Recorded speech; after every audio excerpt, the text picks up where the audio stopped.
இது ஒரு பாக்டீரியாவால் உருவாக்கப்படுகின்ற ஒரு நோய் நிலைமை. லெப்டோஸ்பைரா ஸ்பைரோசெட் பாக்டீரியா வகையினால் உருவாக்கப்படுகின்ற ஒரு தொற்று நோய். இது குறிப்பாக விலங்குகளின் சிறுநீரிலிருந்து பரவுகின்றது. இது விலங்குகளின் சாதாரணமாக விலங்குகளின் கிட்னியில் தான் அந்த லெப்டோஸ்பைரா பாக்டீரியாவானது போய் தாங்கி நிற்கும்.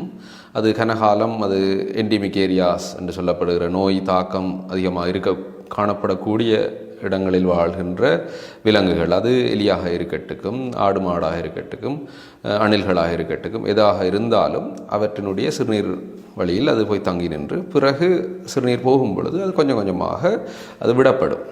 அது ஏன் வெள்ள நிறங்களில் வருகிறது, மற்ற நிறங்கள் வரவில்லை என்றால் இது கூடுதலாக வாய்க்கால்களாக இருக்கட்டும், வயல்களாக இருக்கட்டும், அந்த பிரதேசங்களில் இந்த எலிகள் இந்த பிராணிகள் தங்கி இருக்கும். இப்போ அவர்கள் யூரின் இந்த வெள்ளங்களுக்குள்ள போகும் பொழுது அந்த வெள்ளமானது மனிதர்களை நாங்கள் அந்த வெள்ளம் தேங்கி இருக்கிற இடங்களில் நாங்கள் செல்லும் பொழுது அவற்றின் மூலமாக மனிதர்களுக்கு வருகிறது. இது மனிதரிலிருந்து மனிதருக்கு தொற்றாது. இது ஒரு சூனோசிஸ் எனப்படுகின்ற விலங்கிலிருந்து மனிதனுக்கு தொற்ற ஒரு நோய்.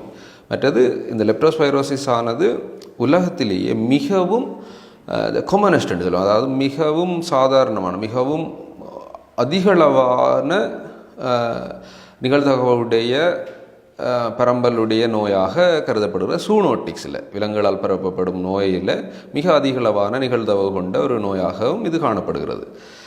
அந்த வகையில் பார்த்தோம்னால் அந்த எப்படியான ஆக்கள் எப்படி வெள்ளம் தேங்கி நிற்கிற இடங்களில் நாங்கள் வயல்களாக இருக்கட்டுக்கும், வயல்களில் வேலை செய்கிற விவசாயிகளாக இருக்கட்டுக்கும், இல்லைண்டா வெள்ளம் தேங்கி நிற்கிற இடங்களுக்கு நாங்கள் போகும் பொழுதோ, இல்லைண்டா அட்வென்ச்சர் கேம்பிங்ஸ், அப்போ இது இப்போ கொமன்ஸ் எமங் யங்ஸ்டர்ஸ் அட்வென்ச்சர் கேம்பிங்காக இருக்கட்டும், மட் ரேஸ் என்று சொல்லப்படுற ரேசிங்காக இருக்கட்டும், சேறு சகதிகளுக்குள்ள ரேஸ் பண்ணுற நிகழ்ச்சிகளாக இருக்கட்டும், அதுக்குள்ளே நாங்கள் போகும் பொழுது எங்களோட சருமத்தில் ஏதாவது கீறல்கள், எங்களோட தோலில் ஏதாவது காயங்கள் புண்கள் இருந்தால் அதனூடாகவோ, இல்லை என்றால் எங்களோட சீத மென்சவுகள், கண் மூக்கு வழியாக காணப்படுகின்ற சீத மென்சவுகளினூடாக இந்த பாக்டீரியாவானது நமது உடலுக்குள் புகுந்த பின்பு அந்த நோயானது எங்களுக்கு வரக்கூடிய சாத்தியக்கூறு உள்ளது. அந்த நோயை பார்த்தோம்னா இது பைபேசிக்னு சொல்லுவோம். 2 விதமான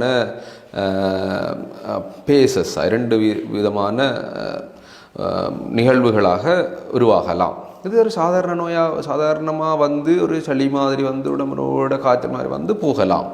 அது ஃப்ளூ லைக் சிம்டம்ஸ் என்று சொல்லுவோம்.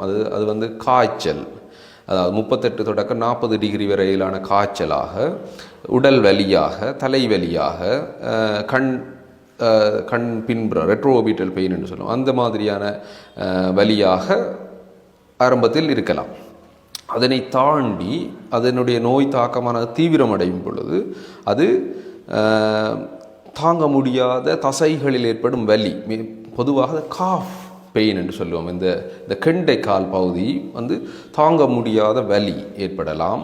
உடல் வலி, தீராத வயிற்று வலி, சுவாச சம்பந்தமான அறிகுறிகள், அதாவது தீவிரமான இருமல், இரத்தத்துடன் இருமல், தீவிரமான வயிற்று வலி, வாந்தி மற்றும் கன்ஜங்டைவல் சஃப்யூஷன் என்று சொல்லப்படுகிற கண் இரத்தமயமாதல், மற்றது யோண்டிஸ் என்று சொல்லப்படுகின்ற உடல் மஞ்சள் நிறமாதல், அது ஈரல் பழுதடைதல், கிட்னி பழுதடைதல் போன்ற தீவிரமான நிலைமைகளுக்கும் அது இட்டு செல்லலாம். அப்படியான தீவிரமடையும் பொழுதுதான் இறப்புகளும் அந்த நோயாளர்களுக்கு வரலாம். ஆனால் தீவிரமடைந்த நோயாளிகள் அனைவரும் அவ்வாறு அவர்களுக்கு இறந்த என்று அது இல்லை.